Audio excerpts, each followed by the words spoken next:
a tener la clase de hoy. La clase de la semana que viene va a ser un repaso de todo lo que hemos visto de materia, de todo lo que hemos visto en la asignatura, para poder ir retroalimentando qué aprendimos. Y en cuanto a la asignatura también, cómo nos vamos en cuanto a conocimientos. Bueno, igual recordarles que aún tienen tiempo para enviarme los trabajos que deben. Su profesor ya les debe haber enviado la lista de los estudiantes que deben y las guías que también a su vez se les envió para que ustedes realizaran.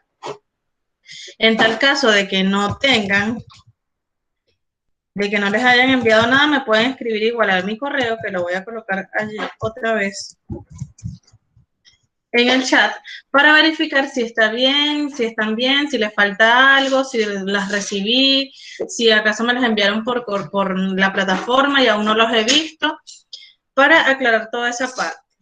Otra cosa, dígame. Yo debo en física nomás. Ya, tú eres... Diego Gerio, soy del primero D. Ok, bueno, entonces ahí tienes que hacerme las actividades y enviarlas, Ya, porque química ya estás listo entonces. ya, gracias. Ok, bueno, entonces, como les he dicho, les he recomendado varias veces, coloquen en un cuaderno todas las asignaturas y vayan tiqueando cuál está bien, cuál está mal, qué les falta, qué no les falta, para que lleven ese control. Recuerden que son las actividades, mínimo 5 actividades, incluyendo los cuestionarios. En este caso, allí deben ponerse al día con esas actividades que son sencillas. No hay una actividad del otro mundo, no sé, que sea contestado por marcianos, una cosa así, no. En este caso, ustedes tienen, o sea, pueden ver los videos, pueden ver las clases y de allí van a contestar claramente lo que se le está colocando allí, lo que se le está pidiendo. Son guías súper cortas también, en cuestión de, no sé, 15 minutos las pueden realizar y me las envían. En cuanto al cuestionario, todavía está abierto, va a estar abierto hasta las 13, hasta la 1 de la tarde. Aquella persona que haya realizado el cuestionario y que tenga muy baja nota, recuerden que la puntuación máxima en química eran 18. Si usted sacó 6, 8, 5, obviamente esa nota no le va a alcanzar para el 60% de aprobación. Si sacó esa nota, bueno, puede de igual manera escribirme a mi correo a ver si se puede generar, no sé, se puede volver a dar otro intento. Pero aquellas personas que hayan tenido por debajo del 60%. Esto es como por debajo de 12. Pero yo estuve observando y la mayoría tuvo nota arriba de eso, pero hay unos igual que, voy a volver a verificar aquí, que tuvieron un poco menos, entonces eso es, o sea, casi que saliendo de acá me colocan el mensaje y yo les abro otro intento. Ustedes si van al cuestionario de química, allí les va a aparecer cuánto sacaron, les va a aparecer tuvieron tanta nota de tanto. Para ver, Juan David está por aquí. Damián también está por aquí. No está ninguno. Ni Juan David ni Damián. Bueno, Damián, ahí te queda todavía te queda un intento. Aprovecharlo de igual manera. También. Y a Juan David también le queda un intento, así que aprovechen allí para hacer el otro intento y que tengan mejor nota. Va a estar abierto, como les digo, hasta la 1 de la tarde. Dame aquí. Ok, entonces, ponernos al día con los trabajos y ponernos al día con el cuestionario de los que aún deban. El profesor, de igual manera, yo también les debe haber avisado quién tiene completo el cuestionario y quién aún le falta, porque yo ayer también le mandé un correo a él. Así que debemos aprovechar todas las oportunidades que se le están dando, chicos. O sea, todavía estamos dando oportunidad para las actividades desde marzo, imagínense. Y bueno, el que esté al día, el que esté todo bien, ya la semana que viene ya sería la última clase. El estudiante que aún deba cosas, que aún deba actividades, ahí sí nos vamos a tener que ver en la tercera semana. Es decir, la tercera clase va a ser como esa retroalimentación para esos niños que deben todavía trabajos. Pero ya igual su profesor le explicará mejor, les enviaré el comunicado ya del directo. Ok, entonces, bueno, de acuerdo a eso, la semana que viene vamos a hacer un repaso. Vamos a ver un repaso de todo lo que vimos en el año. Vamos a ver o a verificar todo lo que vimos primero, que fue la comprensión de los fenómenos químicos, qué se une con qué, por qué sucede, cuándo sucede, y luego a lo que estamos viendo actualmente, que es la estequiometría, que es la medición. O sea, cuánto de esto se tiene que unir con esto para poder generar un resultado específico. En este caso, el objetivo de hoy, pues vamos a identificar algunas leyes que rigen las reacciones químicas, como las leyes de las combinaciones, de química y las leyes ponderables. En este caso, vamos a ir con esta pregunta. ¿Quién me puede o quién se recuerda qué es lo que hemos visto en las clases anteriores?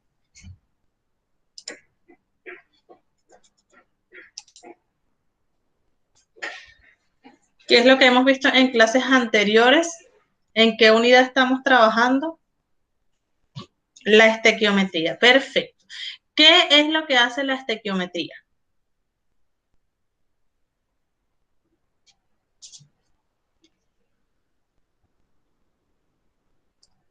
¿Qué hace la estequiometría?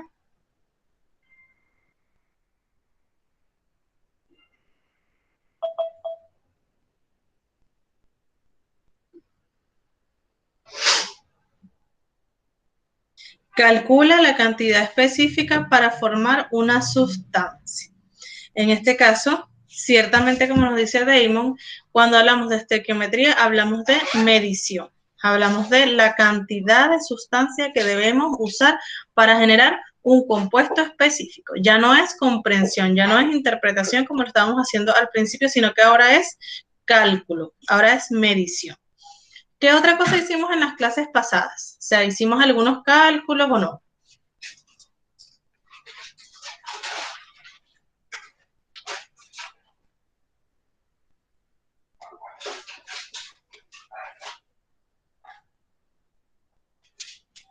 ¿Hicimos cálculos? ¿No hicimos cálculos?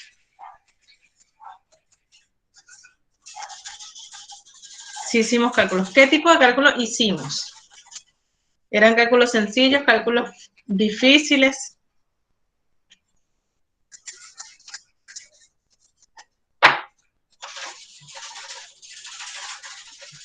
Ya, ahora pregunto, ¿cómo le fue con los cálculos en la prueba? ¿Cómo le fue con los cálculos en el cuestionario? Creo que había unos tres o cuatro cálculos que había que hacer.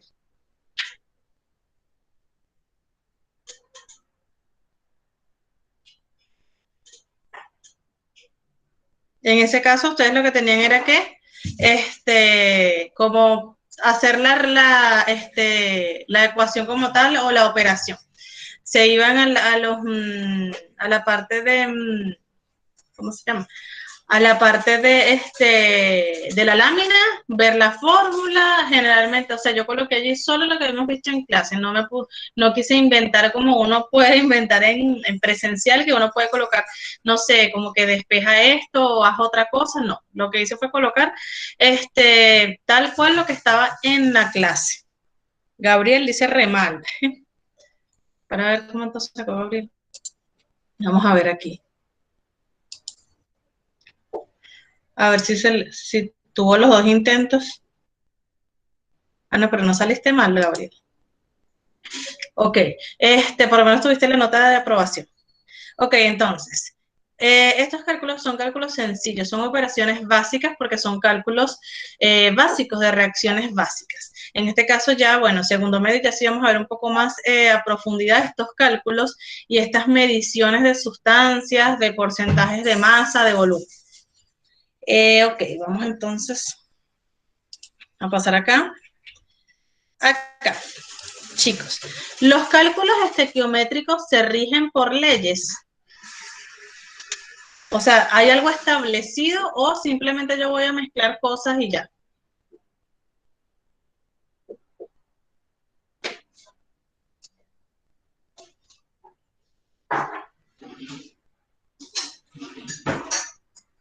Cálculos específicos. Ciertamente, en este caso, como les he comentado también, todas las reacciones necesitan un elemento o sea, una cantidad específica para poder reaccionar una sustancia específica. Por ejemplo, para nosotros obtener agua, ¿cuánta porción de hidrógeno y cuánta porción de oxígeno debemos mezclar?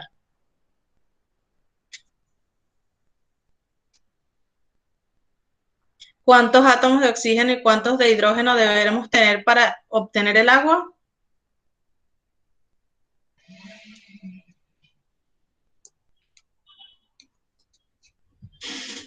Ay, pero están mudos. Ni Cairo, ni para ver, Ariana, que siempre hablan.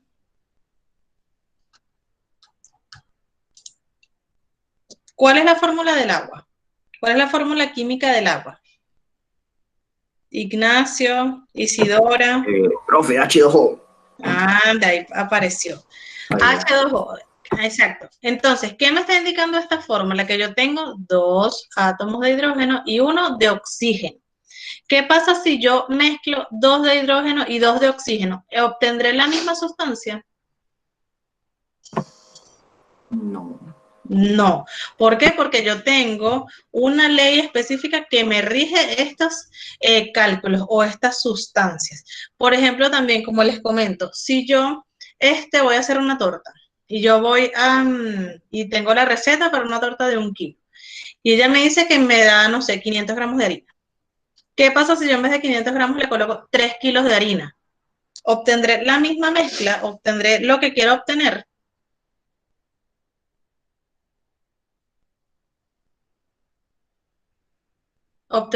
¿Qué obtendré? ¿Obtendré una torta bien o qué tipo de mezcla voy a obtener? Si en vez de 500 gramos le coloco 3 kilos de harina.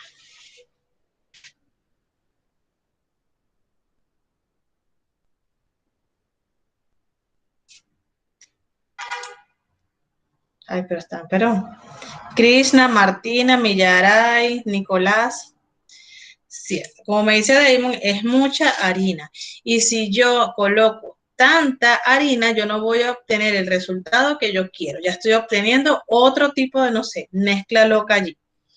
¿Qué pasa también entonces si yo mezclo otra cosa de oxígeno y con otra cosa de hidrógeno? Yo voy a obtener otra cosa que no es la que yo quiero.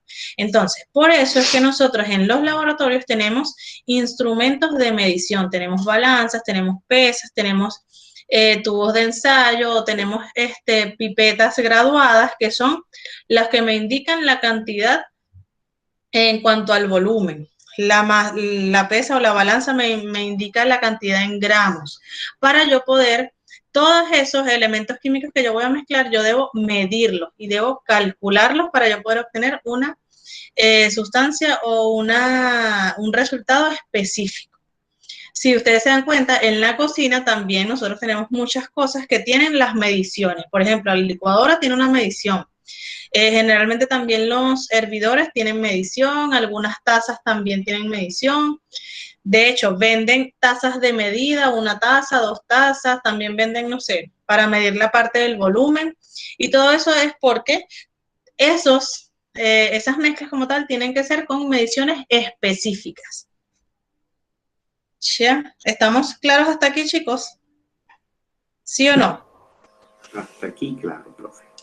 Ya, perfecto.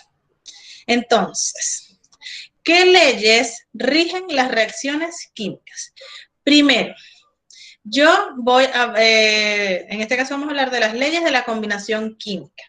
Cuando yo leo algo, por ejemplo, yo leo esto, y sin leer esto, yo tengo que hacerme como un primer concepto solamente con el nombre. Cuando yo leo leyes de la combinación química, ¿qué me estará indicando esto? ¿Qué pasa con esos compuestos?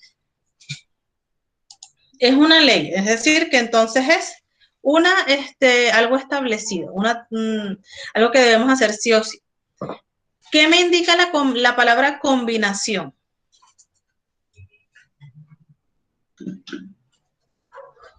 Cuando yo digo esto se combina con algo, ¿qué está pasando allí? Unión, como me dice Damon. Y cuando veo la palabra química, entonces ya yo sé que está relacionado con reacciones o tipos de elementos químicos. Entonces, lo primero que lo que me va a llegar a la mente es que es algo que tiene que ver con unión de elementos o de sustancias químicas. De acuerdo a esto, entonces, ya ahí yo comienzo a leer, a ver si ciertamente tiene que ver con lo que me imagino. Entonces, acá, ¿qué crees acerca de la combinación de los elementos? ¿Lo hacen al azar o lo hacen siguiendo un patrón definido? ¿Qué opinan ustedes de esto? Cuando yo combino elementos y quiero obtener un resultado específico, ¿estos elementos yo los mezclo al azar o los mezclo siguiendo un patrón?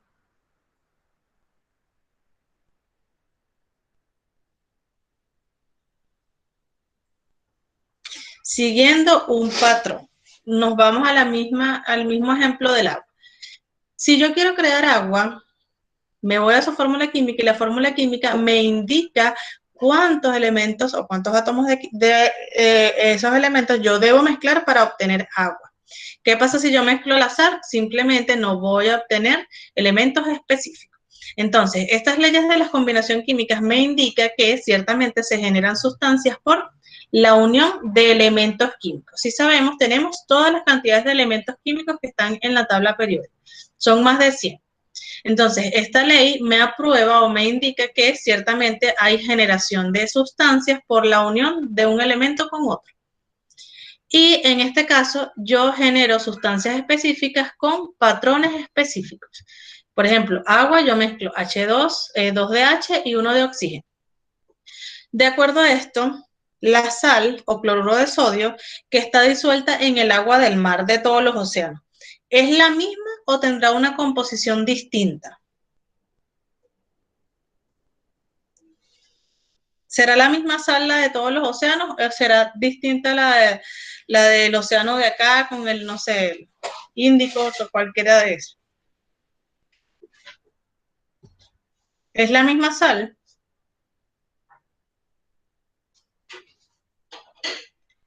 ¿Sí o no? Distinta. ¿Qué pasaría? Aquí nos están mostrando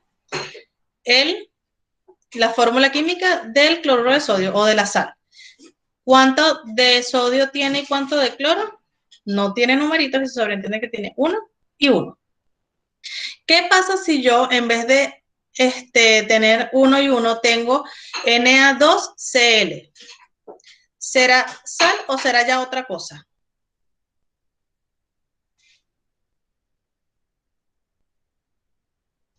Ay, pero mega callados. Martina, Javier, Renato, Ricardo, Salomé. ¿Qué pasará aquí si yo tengo Na2Cl? ¿Será la misma sal o ya será otra cosa?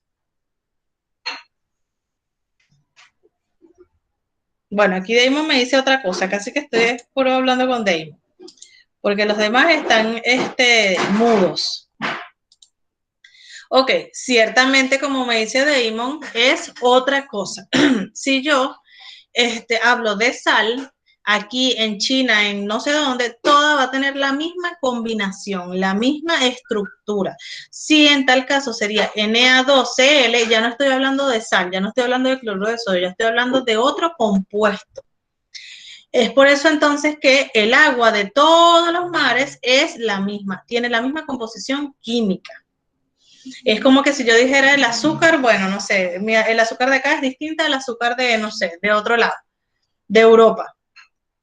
Porque tiene composición, o sea, la composición química es la misma y si cambia algo, ya estoy generando otro compuesto. Ok, ¿estamos claros hasta aquí? ¿Todo sigue un patrón? Sí. Pero ese sí que me puso Gabriel. No sé qué decir. Ok, entonces acá. Las leyes de las combinaciones químicas también son llamadas leyes ponderales. Estas son una variedad de leyes que existen que me van a indicar cómo deben ser combinados y me van a establecer teorías de qué puede suceder allí.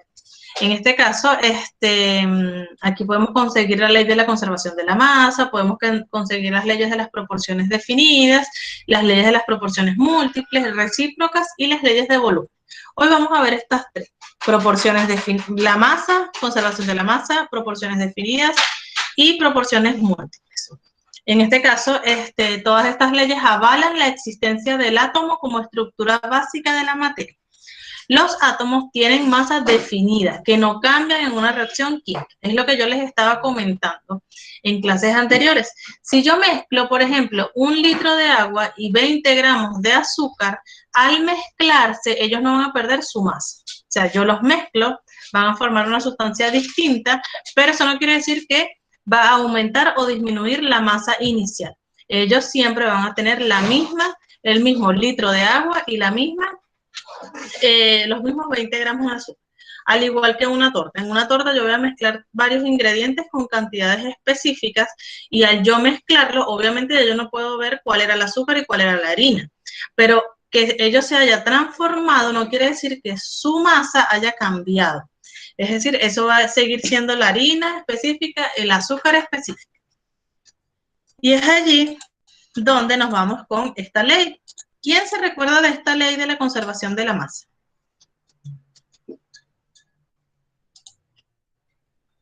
¿Quién recuerda qué era lo que observamos en la ley de la conservación de la masa? ¿O qué me decía? De acuerdo al nombre, como ya les comenté, yo para ver algo primero debo como que analizar el nombre. ¿Qué me indica esta ley? ¿Qué le pasa a la materia?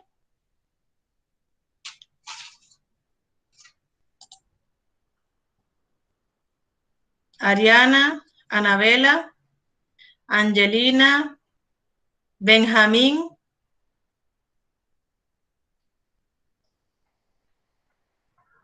Denise. Solamente con el nombre.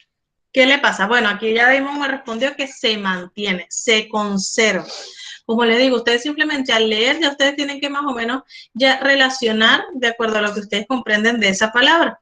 Entonces, cuando hablamos de ley de la conservación de la materia, me dice que la materia no se crea ni se destruye, sino que se va a transformar. En este caso, recuerden que nosotros hicimos ejercicios de balanceo de ecuaciones donde colocábamos la ecuación y si no tenía la misma cantidad de masa, nosotros usábamos números de coeficientes para multiplicarlos y generar la misma cantidad, tanto en los reactivos como en los resultados, como en los productos, tanto en los reactantes como en los productos. Entonces, ¿qué es lo que me dice esta ley? Si yo mezclo, como les comenté al inicio, en una torta, yo tengo todos los elementos separados y tengo las cantidades específicas. Cuando yo los mezclo, ellos ya dejan de ser ese elemento inicial. Ya van a formar parte de esa mezcla, ya va a ser una mezcla homogénea, ya no se puede diferenciar el azúcar de la harina o de la vainilla, no sé. En este caso, ello se va a transformar, más no va a disminuir su masa. Su masa siempre va a ser la misma. Entonces, ¿qué es lo que me dice la ley de la conservación de la masa? Pues ella me dice que una reacción química siempre se cumple que la suma de las masas de los reactantes es igual a la suma de la masa de los productos. Este postulado tan importante fue generado por Lavoisier, Antoine Lavoisier. Bueno, ¿qué fue lo que dijo él? La materia no se crea ni se destruye, simplemente se transforma. Y acá lo vamos a observar, por ejemplo, acá tenemos en esta combinación de sodio con cloro. Al inicio son dos elementos específicos, distintos, yo los puedo diferenciar. Yo puedo observar que el sodio tiene una cantidad menor que el cloro, porque aquí podemos observar por los tamaños.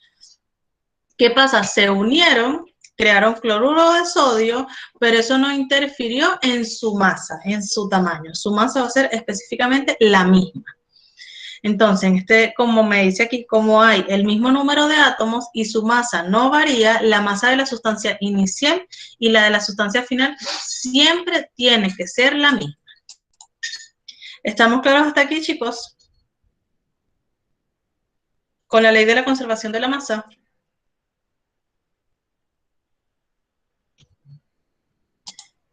Ya, Diego, Franco, Gabriel Fuente Alba, Juliano, ¿estamos claros? Ok, bueno, continuamos con el ¿sabías qué? En la época previa a la Lavoisier, la química era más un arte culinario que una ciencia.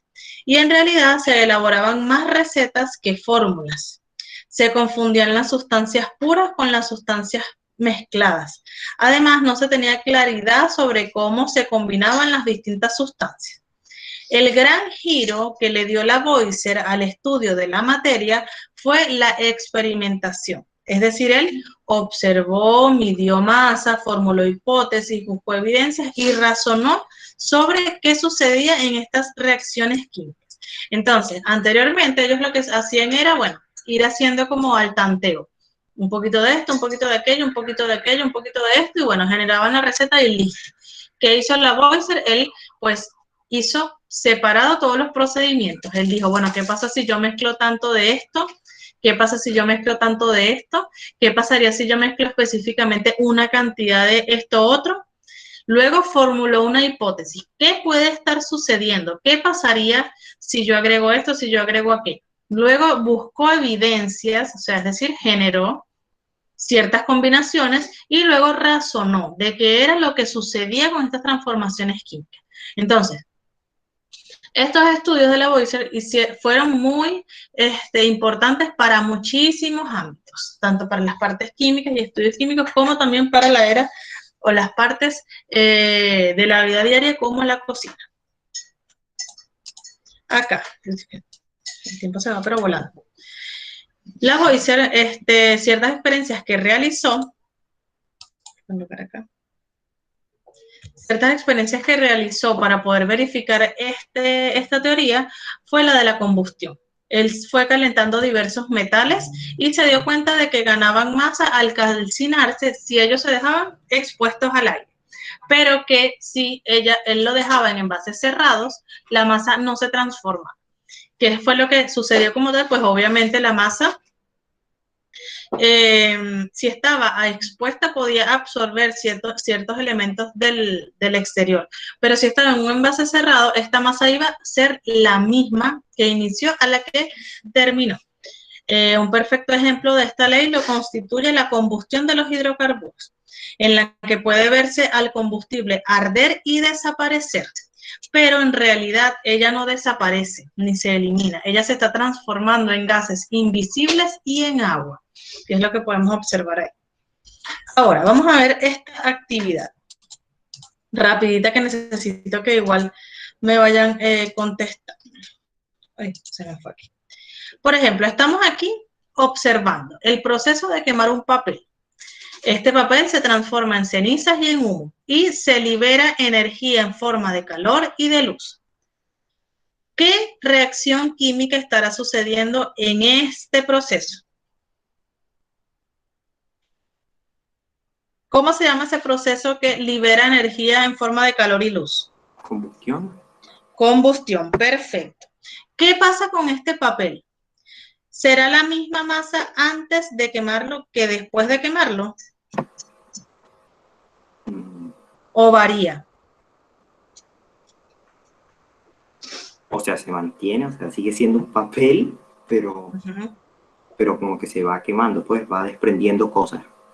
Ajá. ¿Y qué le pasó al papel? ¿Sigue igual o se transformó en otra cosa? Se transformó en otra cosa. ¿En qué se transformó? Chicos, ayúdenme. ¿En qué se transformó el papel? Ya no es un papel. ¿Ahora qué es? ¿Qué hay en la última imagen? Cenizas. ¿Y qué más? ¿Qué más genera eso? O sea, cenizas. ¿Y qué sale de ahí cuando ya se apaga el humo? Di la respuesta. Cuando ya se apaga el fuego, humo, perfecto, como dice Millara. Entonces, ¿qué es lo que me va a transformar? Se transforma en cenizas y en humo. Y se libera, obviamente, el vapor y se libera luz, que es cuando está el fuego. ¿Cómo podemos comprobar que al quemar un papel se cumple la ley de la conservación de la masa? Se transformó El elemento se eliminó, se creó, se destruyó o se transformó. ¿Qué le pasó a este material? Se eliminó, se creó, se transformó. Pues se transformó. Y ahí estaría entonces cumpliendo esta ley de la conservación de la materia. Y obviamente entonces su masa debe ser la misma antes y después. Porque nada varió, no se le agregó nada ni se le quitó nada. Simplemente pasó una reacción química, transformó el material, pero eso no quiere decir que le quitó masa. Perfecto, vamos rapidito que se nos está acabando el tiempo. Ajá, entonces, ley de las proporciones definidas. Cuando yo veo su nombre, ya yo me hago como una primera idea. Proporciones tiene que ver como a cantidades y definidas tiene que ver como específicas, como algo específico que no varía. Y de acuerdo a eso, entonces, estas relaciones químicas, la relación en masa de los reactantes es fija e invariable. Por lo tanto, la composición que tiene el compuesto formado es definida. Y esto hace único el compuesto. Como yo les estaba diciendo, bueno, esta ley la postuló Proust, es llamada ley de las proporciones definidas y dice que los elementos que se combinan para formar compuestos en una proporción de masa fija y definida. Como les estaba comentando del agua, si yo quiero generar agua, yo sí o sí debo unir 2 partes de hidrógeno con 1 de oxígeno. Si yo llego a unir 2 de oxígeno, simplemente ya eso genera otro elemento y ya no me está generando agua. Y es por eso entonces que esta ley de estas proporciones definidas me establece eso, que si yo quiero tener un elemento específico o una sustancia, yo debo guiarme, seguir un patrón y eso es lo que me va a permitir generar esa sustancia, porque yo voy a tener una masa fija y definida. Acá, como me dice Proust, se puede establecer que todos los compuestos químicos tienen una composición definida que los hace únicos. Por ejemplo, el cloruro de sodio tiene 39% de sodio y 61% de cloro. Esto hace el 100% del cloruro de sodio. ¿Qué pasa si yo mezclo 50% de sodio y 50% de cloro? No podré obtener ya el cloruro, porque el cloruro de sodio tiene que ser con estas proporciones, 39% y 61%. De acuerdo a la experiencia, observamos que las reacciones no se realizan gramo a gramo, ya que quedan excedentes que no reaccionan y esto dependerá de la composición definida. En este caso, yo voy a colocar, por ejemplo, si yo coloco 1 litro de agua, yo no puedo colocar 1 kilo de azúcar. En este caso, yo necesito tener una proporción específica, tantos litros de agua y tantos gramos de azúcar. Si yo coloco lo mismo y lo mismo, no voy a obtener la misma sustancia. ¿Estamos claros aquí, chicos, con este tipo de sustancias? Con este tipo de ley de las proporciones definidas. Sí, profe. Perfecto. Ahora nos vamos con otra ley, que es la ley de las proporciones múltiples. ¿Qué podemos decir solamente con el nombre? Ya no es definida, ya puede variar, ya puede ser o ya puede implementar otras cantidades. ¿Qué pasa? Esto fue descubierto por John Dalton y él estableció que la ley de las proporciones múltiples plantea que cuando 2 elementos se combinan para formar más de un compuesto, la masa de uno de ellos que se une a una masa fija del otro está en relación de números enteros y sencillos. Es decir, que yo puedo combinar uno, por ejemplo, en el agua, un hidrógeno con 2 oxígenos, o puedo combinar 3 hidrógenos con 1 oxígeno, o puedo combinar 2 hidrógenos con 3 oxígenos. Y esto me va a generar 3 sustancias específicas con los mismos elementos químicos. Por ejemplo, acá, el carbono se puede unir con el oxígeno. Y esto puede generar varios compuestos, siempre y cuando yo siga las relaciones. Si yo uno un carbono con un oxígeno, yo voy a generar monóxido de carbono. Si yo uno un carbono con 2 oxígenos, ya voy a generar otro compuesto distinto. Y esto es lo que me dice esta ley, que yo puedo tener combinaciones con otras cantidades, en otras relaciones, con los mismos elementos y me van a generar sustancias distintas. Acá me dice que por lo menos tengo dióxido de carbono y tengo monóxido de carbono. Ellos van a estar en distinta proporción. Por ejemplo, acá, para yo generar este compuesto, la proporción que yo necesito tener es 1 a 2. Es decir, un carbono y 2 oxígenos. Si yo quiero tener un monóxido de carbono, yo voy a tener un carbono y un oxígeno. ¿Qué es lo que entonces me explica esta ley? Que se aceptan todas esas cantidades y todos esos compuestos que se generan por la variación de cantidades. Ahora, bueno, acá me fui. ¿Qué pasa? Todas estas leyes fueron muy importantes para todo lo que sería el entendimiento de estas partes químicas. Dalton creó las proporciones múltiples. Lavoisier creó las proporciones la ley de la conservación de la masa y Proust creó la ley de la proporción definida. Todas estas, bueno, facilitaron el camino para nuestra comprensión actual de la estructura y de la composición atómica. Obviamente aquí también hay otros tipos de conceptos moleculares, químicos, que me van a permitir conocer. Ahora, ¿estamos claros con estas leyes, chicos? Ley de la proporción definida y ley de la proporción múltiple. Ya, entonces vamos a responder estas preguntitas aquí. ¿Cuál es la importancia de conocer estas diferentes leyes químicas? ¿Cuál es la importancia de conocer todas estas leyes químicas?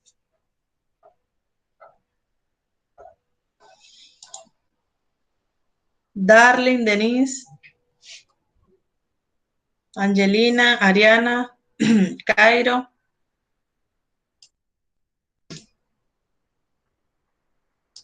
¿Es importante o no? ¿Han tenido importancia en nuestra vida diaria?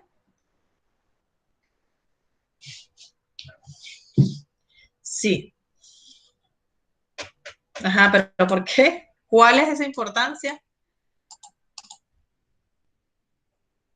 Ya, perfecto. Como nos dice Ariana, saber que no todo se mezcla o se hace así porque sí, sino que debe seguir ciertas leyes y ciertos patrones. Perfecto. Ahora, ¿cuál es el nombre del científico que postuló la teoría de las proporciones definidas? ¿Cuál será el nombre de este científico?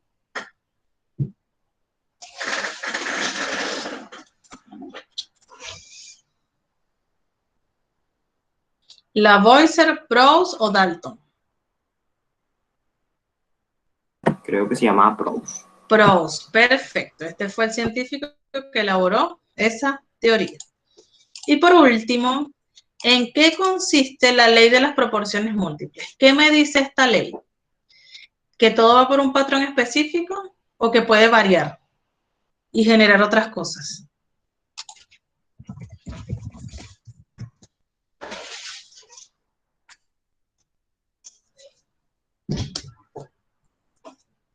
Que puede variar, perfecto, y generar otras cosas como me dice D.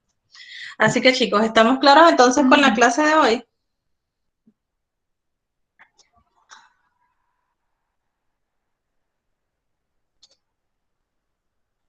Ya. Bueno, entonces si no tienen dudas, si no tienen preguntas, me pueden ir colocando la asistencia del día de hoy y estaríamos listos con la clase. La próxima clase ya saben que vamos a ver las leyes, o sea, vamos a ver un repaso de todas estas leyes y vamos a también a ver la retroalimentación de la materia. Así que recuerden colocar todo presente porque después me andan escribiendo que no los coloqué presente y es que ustedes no me colocan presente.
Ya chicos, chao, nos vemos la semana que viene. Recuerden de colocar presente todos.